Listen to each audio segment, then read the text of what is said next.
What's up, everybody? Welcome back to the show. Thank you, by the way, for just listening to this show. The only reason we even do this podcast is because we really believe that it does help people just like you break the creative struggle, and it's not possible without you guys listening. So thank you for tuning in.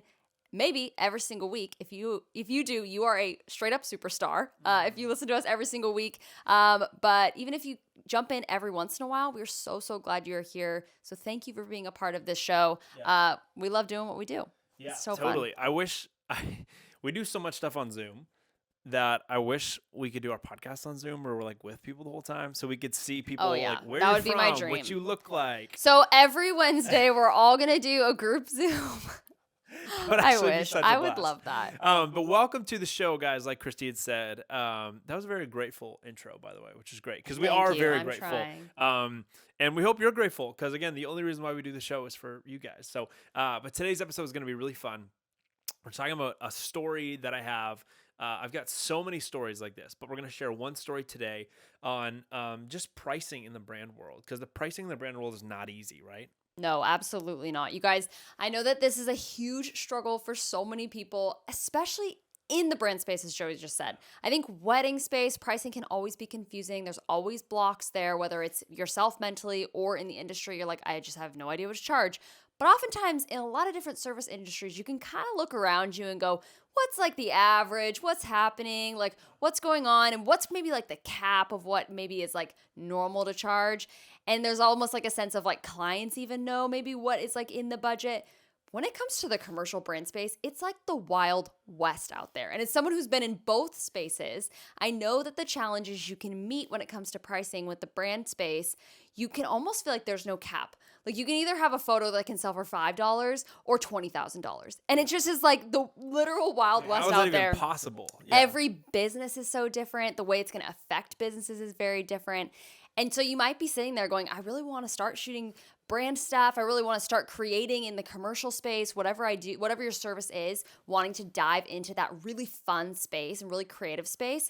But you might be thinking, I would have no idea what to charge. I'm going to sit here and have no idea and be completely confused and maybe never even pitch because of that one roadblock. And that's what we want to touch on today. Yeah. So let's start with a story. We're going to give you guys five tips on how to do what I'm about to tell you. And these 5 tips are going to do a couple things. They're going to make you more confident in pricing yourself as a commercial or brand space photographer, filmmaker, social media, whatever you are, an influencer, whatever you're going to be. They're going to make you more confident. They're going to make you more money because you're more confident.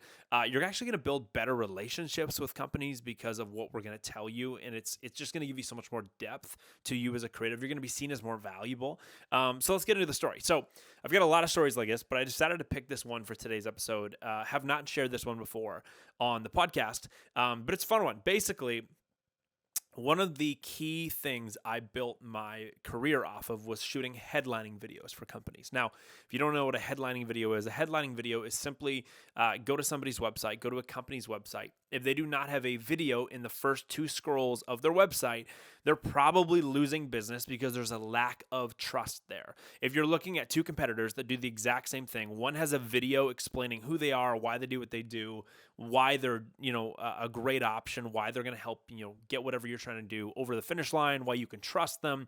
And the other company doesn't have any of that. You're probably going to go with the company that has the video, even if they're more expensive, because again, the video perceives to anybody looking to maybe do business with them as if they are just more valuable because they're more thought through. Looks like if you do a video well, it shows the processes and the plans and the faces in the company. It just builds a lot of trust. So headlining videos still are a really great thing to sell if you are a filmmaker. Again, huge trust builder, and for a lot of companies, they're losing a lot of money. They're leaving a lot of money potentially on the table, or say it this way, they're leaving a lot of money before the checkout button on their website, even though most of them don't have checkout buttons on their website. But you know what I'm saying here when it comes to just what they're doing because they do not have a headlining video. So that's a long intro to this. But so I used to do a lot of those. And I used to do them for, I think when I first started doing them, I did them for like $300. Then I got up to like $550. And this is like a 40 to like maybe 90-second video Then I got up to shooting them for $1,500, and eventually, the last one of the highest, it's probably one of the later ones I've done. One of the highest ones I ever did was for $12,500, and it was still for a 40 to 60-second video. Now, you might be sitting here going, how do you go from $300 to selling the same video practically for $12,500? Well, here's how I did it. Basically, I take you back to, this is probably like 2017, 2018, maybe 2019. I'm not sure. I can't remember. But I priced out a headlining video and shot a headlining video for one company. And I remember I jumped from $2,800 that we did it for another company. I was like, I'm going to raise the price on this one. And we sold it for $3,500. And I was so excited. I was like, okay, that's a whatever percentage gain on the same product. That's us really raising our price on this. And I was proud because I was like, that's way more bang for our buck. I'm excited. I'm going to invest more into the boys that are helping me out, that come out and shoot and edit with me, and make this thing happen. So cool. Literally 2 weeks later, I get another inquiry for a headlining video. And when I say inquiry, it was really just somebody reaching out being like, hey, know you worked with somebody else. We love them. They, give us your name. We'd love if you would do the same thing. And so I started talking with them about what's going on. And long story short, like I said earlier, we ended up doing the video for $12,500. So we basically 3 and a bit X'd our price on the video. And it was practically the same thing that we did for all the other clients for $500, $1,500, $3,500. How the heck do you do that? And why did I raise the prices? Well, here's the truth. I think this deserves to be, a more expensive ticket. And I said, well, I have to learn how to quantify that. If I can't quantify it, I can't raise the price on that. And if I can't quantify it, why would I ever expect anybody to buy it off me, right? Why would I ever expect anybody to invest in it? So basically, the way I was looking at it, I went, okay, company over here that we did for $1,500 last year, they're a pretty small company. They have, they sell high ticket stuff, but they have really low volume. So it wasn't super advantageous for them to spend a lot of money on this because they're not having a lot of people even see something like this. Because again, they are a low volume company. The other company that I raised the price on to $3,500, they were a high ticket, high volume company. They printed apparel, like mass amounts of apparel every day. And some of the stuff they would sell, they'd print on like Yeti coolers. They would print on all sorts of stuff. Long story short, they make really, really good money. So I could in my mind, I was like, okay, I can justify charging them more money because this is a great trust builder for them. And it's going to go on their website. It's going to help them sell more because they already have a great business. If I can help them increase trust by like 10 to 15% of people that come on their website who look to do business with them, boom, right there. If I can get them one more client, they're only paying me $3,500. I can make them, it could be a $50,000 order for all this stuff, So that's how I was thinking. And then we get to the $12,500 client. This was a logistics company, meaning they do transport and storage. So they ship products. So example, Amazon doesn't have enough room in their own warehouses. They have to hire these logistic companies, and these logistic companies have massive warehouses. And what they do is they literally just store things and then they transport it. But some of these companies are super bad, like really, really bad. They're trash. They're not organized. They're dirty old warehouses. And then some of them, like this client, were so nice. Everything was like scanned with barcodes. Everything was tracked. The people working were just amazing, really clean cut, put together. They had a great experience. And so I noticed when they came to me, their problem was they were saying, I think we're losing business to some competitors because of price. We're more expensive than everybody, but we are so much better. We have way better insurance on everything that gets put in our warehouses. Our warehouses are way better. Our staff are way better. Everything's scanned electronically. You can, real time see all of your inventory from anywhere in the world via the internet. Like, we're just way better option. And I said, great. You need to have something on your site the second someone lands there that's going to help you build trust that no matter what you're charging, you're the way better option, right? Yeah. So anyways, we did that. And the reason why I was able to charge almost $13,000 for that was because I was looking at how their business ran. I was looking at their monetization channels, and I asked myself this question: how much is it costing them to not have this? What are they going to potentially lose out on? And I went, well, if they lose even one deal because they do not have a phenomenal video that really walks through the whole customer value journey, showing them how they can trust this company, like they could lose out on like a $200,000 deal like that. They could lose out on a 7-figure deal like that. They could lose out on a $50,000 deal like that. So again, there was so much more at stake for these guys. I was able to go, Here's why we are the right fit to do this for you guys. Here's my plan to get you guys there. Here's how I'm going to sit down and make sure the script is dialed with you. I'm going to write it with you. I'm going to do this, this, and this.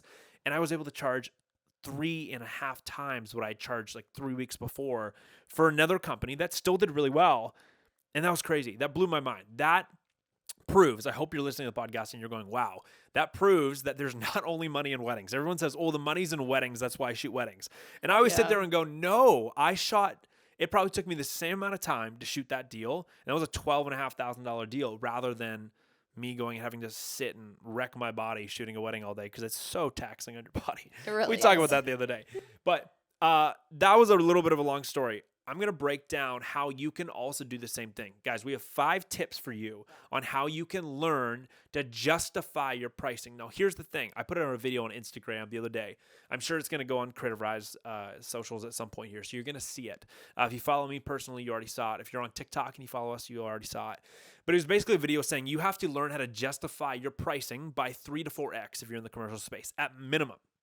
In those 2 scenarios I just mentioned in that story, I was able to justify it times like 100x. Like I was like, if I sell this to you for $3,500, I know it's going to make you easily 6 figures in the next, I don't know, whatever, the next like 12 months. I bet you it's made them literally 100 times the money. I bet you it's easily pulled in $300,000 of new contracts for that company. So I was able to go, oh, I can easily justify that. I'm saying to you today, in order for you to feel confident in your pricing, and in order for not only you to feel confident, but to get someone to actually pay you something, you need to learn how to justify it 3 to 4x what they're investing in you. So if you're paying, if you're asking to be paid $5,000 for something, you need to learn how and be able to communicate to the company, hey, here's what you're risking if you do not do this.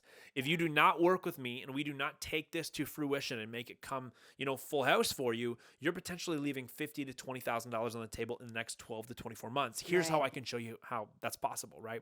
Yeah. If you can learn how to justify your pricing like that, it's amazing. And even better, if you can learn how to find problems that are costing companies massive amounts of money and you can learn how to bring a creative solution to them, you can charge insane amounts of money. Get what I'm saying? If you find a problem that's costing someone potentially $500,000, you could potentially charge $20,000 to $40,000 for something. That's why I love what we're doing right now. Like what I do now, my agency does brand consulting stuff, brand and marketing consulting. We're solving huge problems that are potentially costing people 7 figures a year. That's why we can charge such a high ticket for it, right? So, okay, long story to get to now. Here's the 5 things that I want to encourage you to do when it comes to learning how to price out your brand work and how you can learn to justify something. And hopefully these 5 tips give you a little bit of a head on your shoulders, because the main question I get when I talk about brand pricing is, well, how do I know it's going to make the money? How do I know it's going to make the money? Well, here's 5 tips to kind of help you figure out how it's going to do that. Yeah, and the first tip is relax. It's all subjective context. Yes. So if you're looking for like the pot at the end of the rainbow of like, I need the right black and white answer for what this is supposed to cost, you're not going to find it. So tip number 1 is, it is all subjective context, which was what makes pricing when it comes to brands hard. However, if you can kind of relax into it and realize, you know what, this is more about not having the black and white answer, but actually like subjective context. And I can actually start to have fun with that and roll with that type of subjective context, you will find pricing to be a lot less friction and a lot more smooth as you try to figure out what your pricing is. So number 1, it's almost like a disclaimer. It is subjective to every scenario. Yeah, totally. Number 2 is you've got to understand, like I said earlier in that story, you got to understand their monetization channels. How do they make money? The number 1 question that I think creatives struggle with is they go, well, I don't understand how that company makes money, therefore I don't know what to charge them. We'll figure it out. Yes. It's not that hard to figure out how a company makes money, right? In those 2 examples I gave you earlier on from that story, I was like, oh, well, they make money when they can prove to a company and they can prove that they can be trusted.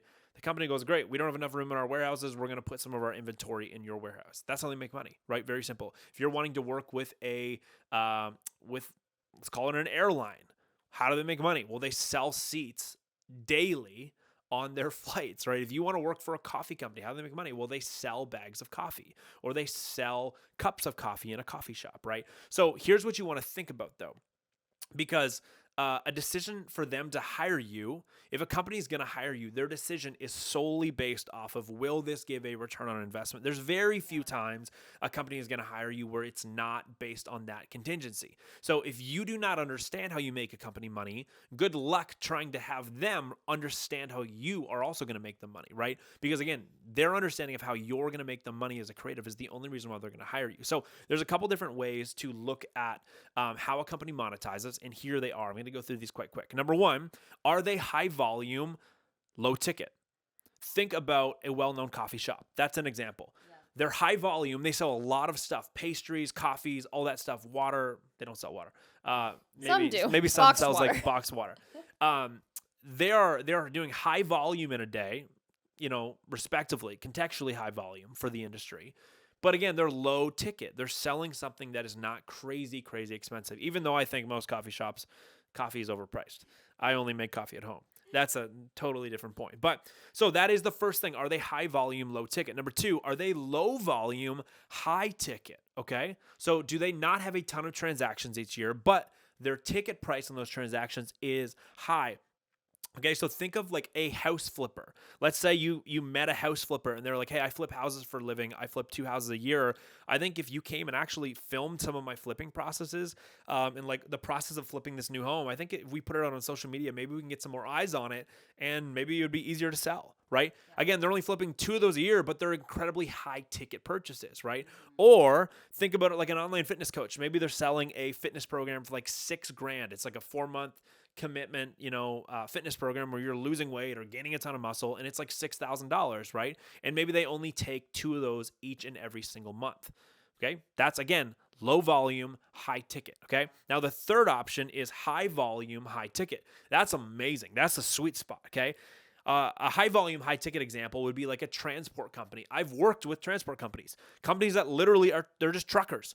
They have high ticket because again, it costs a lot of money to ship stuff, especially when you put them on big freight things and shipping them across the country.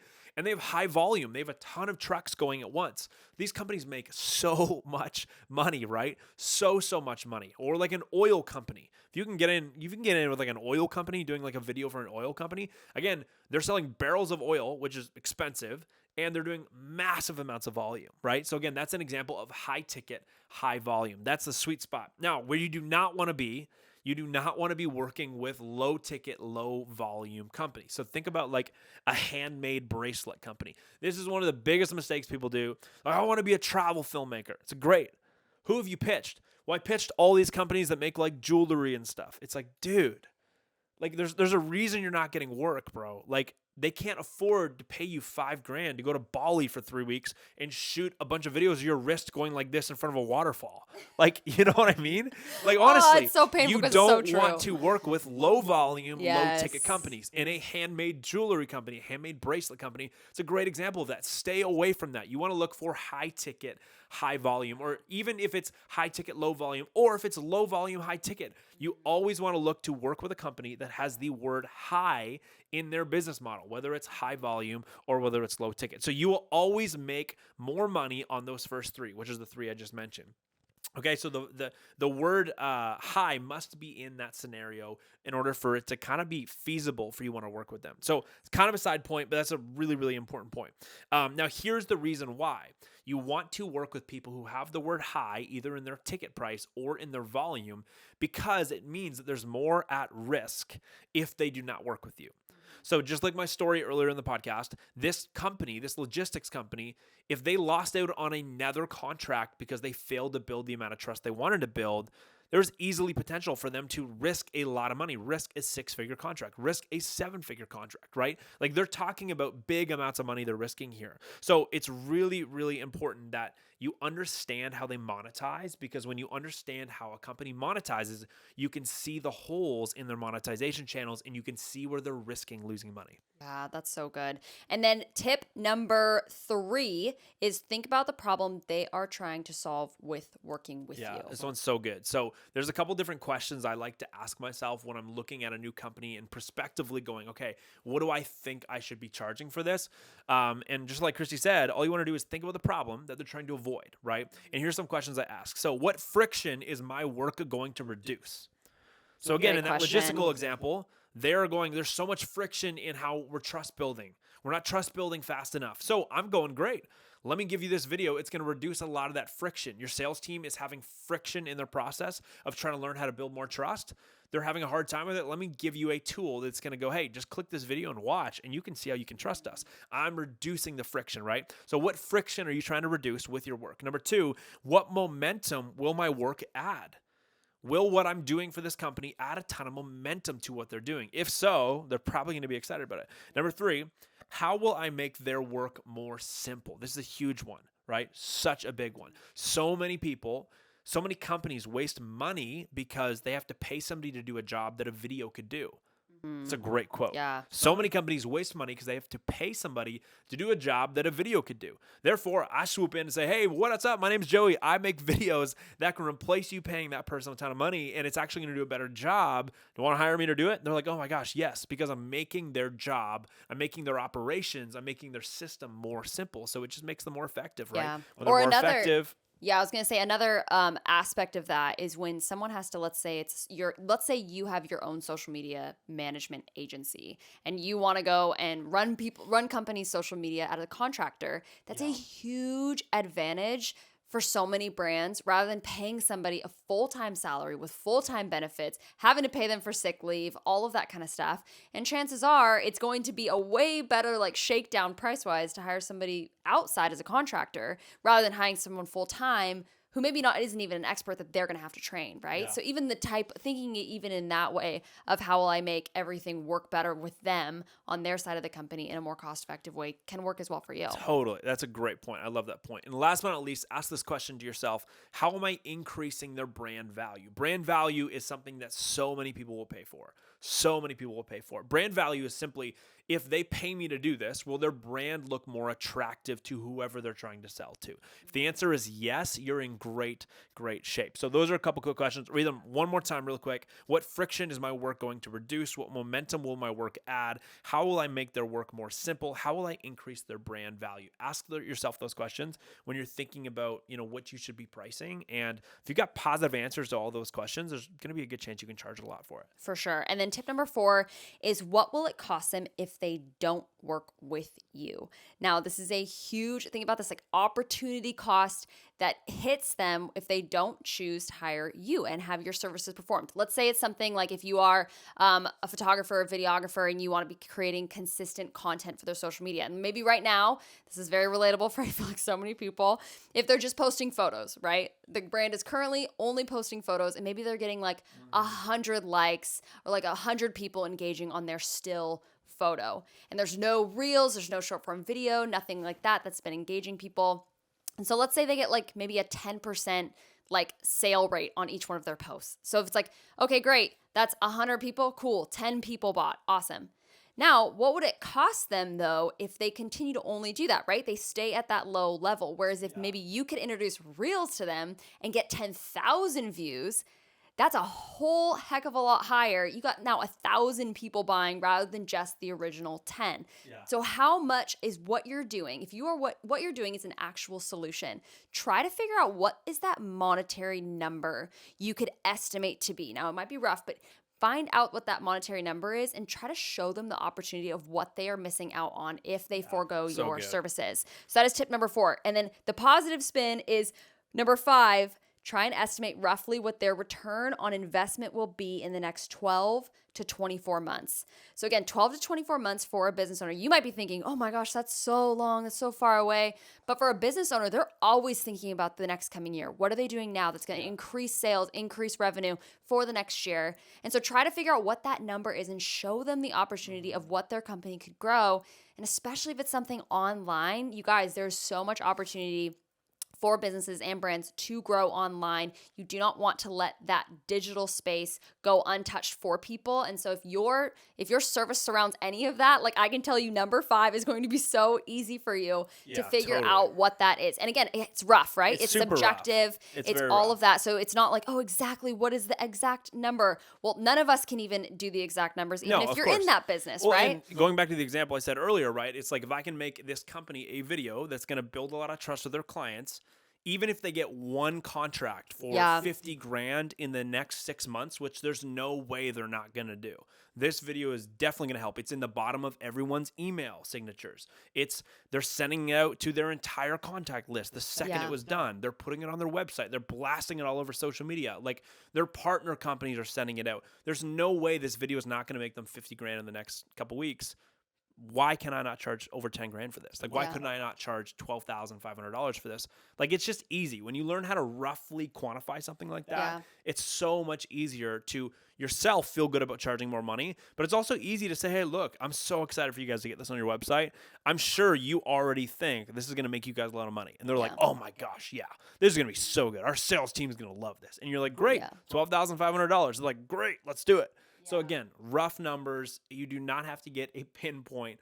But guys, this stuff makes you so much more confident in what you can charge. And again, it's all about just how do I quantify that I can charge at a minimum of I'm going to make a company a minimum of 3 to 4x what I'm asking them to pay me. Because if you can't do that, they're not going to hire you for it. It's just not worth their time or their money, right? Yeah. So guys, this is a muscle. It gets better with time. It gets better as you go to the office and you work out the muscle, right? The more emails you send in communication with this stuff, the more time you think about these 5 steps and you think about learning companies and how they monetize and how much money you think they're leaving on the table, the better you're going to get at this. Like, I used to go home and spend time literally just looking up companies and understanding, going, how do these companies make money and where are the gaps? How do these companies make money and where's the gap? Yeah. How does this social media, whatever company make money and where's the gap? How does this company acting online and where's the gap? How is this company acting on their website? Where's the gap, right? Yeah. You just got to think like that. If you learn to think like that, it's going to get a lot easier. And again, your earning power will skyrocket. These 5 tips are really going to help your earning power skyrocket. And I hope this podcast did too. So yeah. All right, get in the gym, everybody. Get out there, start figuring it out, putting it to work. If you've got questions, feel free to DM us at Creative Rise on Instagram. We'd be happy to chat through. We know sometimes this can be such a block for people, and sometimes just a personal conversation really helps kind of get things over the edge. So feel free to reach out to us at any time. We'd love, love, love to help you break the creative struggle in more ways than just this podcast. So please give us a follow. If this podcast was helpful for you, please share it with somebody that you know that might also benefit from this. Post it on your story. We'll repost you. Yeah, we'd love if you post on your story. Love to do that. Or leave us a written review, a 5-star rating and a written review. We'd also love that because that's how the show grows, and that way more people can learn how to break the creative struggle. Yeah. So cool. Awesome, guys. Well, thank you so much for tuning in, and we'll see you next week. See you next week.